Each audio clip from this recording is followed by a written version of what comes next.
Welcome to Mirror's Edge 101, and this episode we're going to be talking about the wall run kick.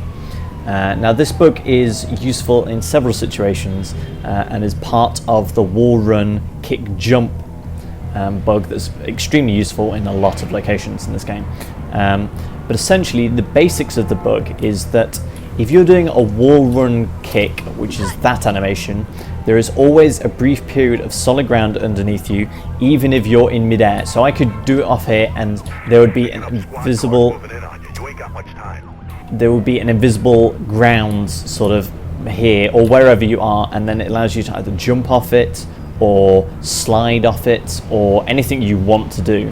Now the reason this is useful for the wall run kick is what it's named, is it allows you to fall further distances than normal, because of course you'll be landing on a brief period of invisible ground and then you'll start the falling animation again.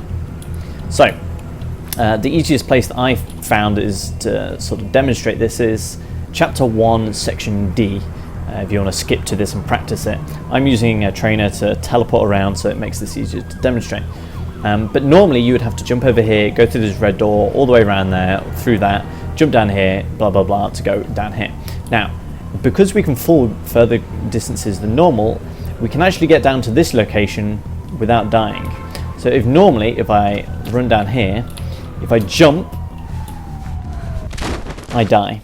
There's nothing I can land on down there that makes that easier. So if we can't just jump down there, we're going to have to use the wall run kick to get down there. So just one sort of mention is that you have to have the wall run kick. It's the only kicking animation that it works on. If you just do the forward kick, that with two legs, doesn't work. If you do the jump kick, that also doesn't work. So if you come down here, it's only the wall run kick animation that it works with. Also with rolling, but they're the only two animations that I know of that it works. So if we want to get down to here, you can't just do it by running off or jumping off or anything like that. So if we wall run and then kick, we can land down here, no issue. Is the helicopter going to arrive? Or can I just keep practicing this? I can keep practicing. Excellent. So you notice I can hear a helicopter.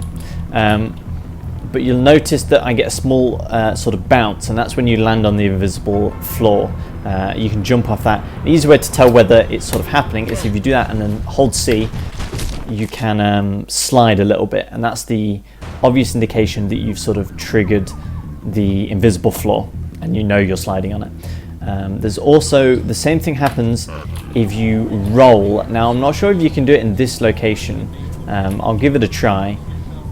If not, I'll cut to a different location. But you can sort of do that, and if you actually trigger the roll animation like that. No, I didn't do it off the edge. Yeah, I'm gonna have to find a new location for that. Okay, so I've just cut to show you why the rolling animation reset, the same as the wall kick, is also useful in certain locations. Now this is in chapter 4. There is a sort of chapter skip down here, and there is also a chapter skip this way. However, we need to land down here, but there's no real good places to wall kick off to reset the falling animation. So for the invisible floor to appear below you. So what we need to do is roll off this ledge to have the invisible floor underneath you, reset the falling distance, land on here, and we can continue on with the chapter skip. I'll leave you to search for Oven Donkey's videos, can probably show you how to do this, if not my own, somewhere. So what we need to do is roll off this ledge, we'll hit the invisible floor, and then fall again to hit down there. So if we just jump off here normally, it kills you. You hit the falling animation, sort of arms flailing, and you die.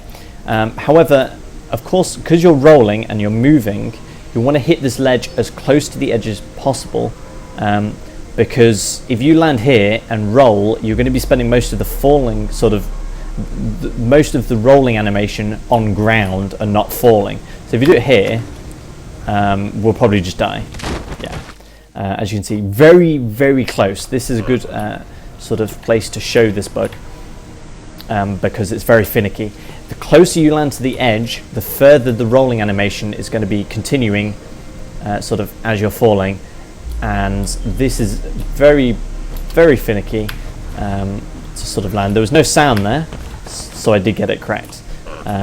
You can sort of tell when it happens because normally there's no sound of you landing on the edge, and it also helps if you sort of travel a bit more perpendicular to the ledge as well, because then there's no chance of you rolling and sort of staying on the ledge, invisible sort of side bit there.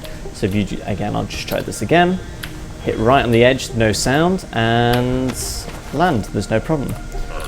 It's just a case of practicing, because if you do it, this probably won't work because I made landing sounds. Yeah, okay, so I died there. So yeah, that's the sort of continuation with the rolling. You can do it the same way as the kick, sort of invisible floor glitch. And yeah, so that's the rolling as well as the wall run kick invisible floor glitch. And this is Mirror's Edge Speedrunning 101, and I'll see you in the next episode.